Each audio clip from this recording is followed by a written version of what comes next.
Assalamualaikum warahmatullahi wabarakatuh. Selamat pagi, salam sejahtera untuk kita semua. Shalom, Om Swastiastu, Namo Buddhaya. Perkenalkan, saya Rizky Rahmat Maulana dengan NPM 3019210143. Dalam video ini saya akan menjelaskan secara ringkas tentang alat bukti surat. Bukti tulisan atau bukti dengan surat merupakan bukti yang sangat krusial dalam pemeriksaan perkara di pengadilan. Hal ini sebagaimana telah diutarakan sebelumnya, bahwa bukti tertulis atau bukti dengan surat sengaja dibuat untuk kepentingan pembuktian di kemudian hari bila mana terjadi sengketa. Secara garis besar, bukti tulis atau bukti-bukti dengan surat terdiri atas dua macam, yaitu akta dan tulisan atau surat-surat lain. Nah, akta ialah surat atau tulisan yang dibuat dengan sengaja untuk dijadikan bukti tentang suatu peristiwa dan ditandatangani oleh pembuatnya. Berdasarkan pengertian tersebut, dapat dipahami bahwa suatu surat dapat dianggap akta jika memiliki ciri sengaja dibuat dan ditandatangani untuk dipergunakan oleh orang dan untuk keperluan siapa surat dibuat. Pengaturan mengenai akta diatur dalam KUH Perdata pasal 1867 sampai dengan pasal 1880 dan dalam RIB serta RDS.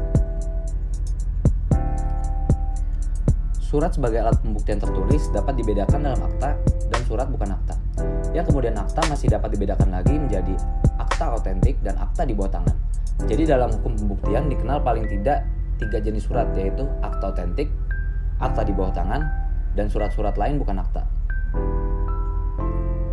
Nah, apa sih yang dimaksud dengan akta otentik?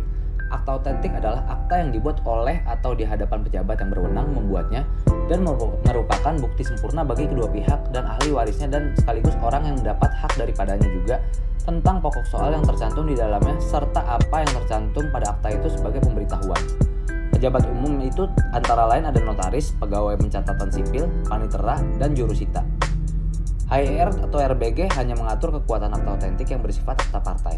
Ialah akta yang dibuat oleh pejabat umum atas permintaan pihak-pihak yang berkepentingan. Misalnya, akta notaril. Pada umumnya, akta otentik yang dibuat oleh pejabat umum berkekuatan sebagai kekuatan resmi atau akta resmi. Nah, selanjutnya apa sih yang dimaksud dengan akta di bawah tangan? Akta di bawah tangan ialah suatu akta yang ditandatangani dan dibuat dengan maksud dijadikan bukti suatu perbuatan hukum tanpa bantuan seorang pejabat. Apabila suatu akta di bawah tangan, isi dan tanda tangan akta itu telah diakui oleh yang membuatnya, maka akta tersebut mempunyai kekuatan pembuktian yang seperti halnya pada akta otentik, yaitu mempunyai kekuatan bukti sempurna. Hal itu berarti mempunyai kekuatan bukti terhadap pembuat akta, ahli warisnya, dan pendapat hak. Apabila tanda tangan dalam akta disangkal oleh pihak yang menandatangani, maka pihak yang mengajukan akta tersebut harus berusaha membuktikan dan hakim harus memeriksa kebenaran tanda tangan tersebut. Akta di bawah tangan tidak mempunyai kekuatan pembuktian pada pihak ketiga.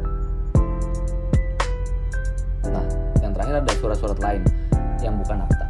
Apa sih yang dimaksud dengan surat-surat lain bukan akta? Surat yang bukan akta ialah seperti kwitansi, tanda terima, atau surat pengiriman barang. Surat-surat lain bukan akta ialah surat-surat atau tulisan yang bukan merupakan bukti lagi yang membuatnya dan merupakan alat bukti bebas. Yang dimaksud alat bukti bebas ialah penilaian kekuatan pembuktiannya diserahkan kepada hakim. Kekuatan pembuktiannya dari surat yang bukan akta di dalam HIR maupun KUH Perdata tidak ditentukan secara tegas. Walaupun surat-surat yang bukan akta ini disengaja dibuat oleh para pihak, tetapi pada dasarnya tidak dimasukkan sebagai alat bukti di kemudian hari. Oleh karena itu, surat-surat itu dapat dipakai sebagai alat bukti tambahan ataupun dapat pula dikesampingkan dan bahkan sama sekali tidak dapat dipercaya. Kekuatan pembuktian surat. Bukti tulisan atau bukti surat menurut pasal 1866 ayat 1 KUH Perdata ditempatkan pada tempat teratas, yang sekaligus menjelaskan pentingnya bukti tulisan dalam pembuktian perkara perdata dan bukti tulisan itu sendiri pada dasarnya sudah menjadi alat bukti. Ahmad Ali dan Wiwi Hriani menjelaskan alat bukti itu adalah sesuatu yang sebelum diajukan ke persidangan memang sudah berfungsi sebagai alat bukti. Sebagai contoh, akta notaris, walaupun belum diajukan ke muka persidangan, akta notaris sudah merupakan bukti. Nah, kita udah sampai di tahap kesimpulan. Bukti surat memegang peranan penting dalam pengamanan yang menerangkan adanya hak dan kewajiban para pihak sehingga menjadi alat bukti utama apabila timbul persengketaan di antara para pihak yang bersangkutan. Kekuatan pembuktian surat menurut pasal 1866 ayat 1 KUH Perdata ditempatkan pada tempat teratas, yang sekaligus menjelaskan pentingnya bukti tulisan dalam pembuktian perkara perdata dan bukti tulisan itu sendiri pada dasar sudah menjadi bukti.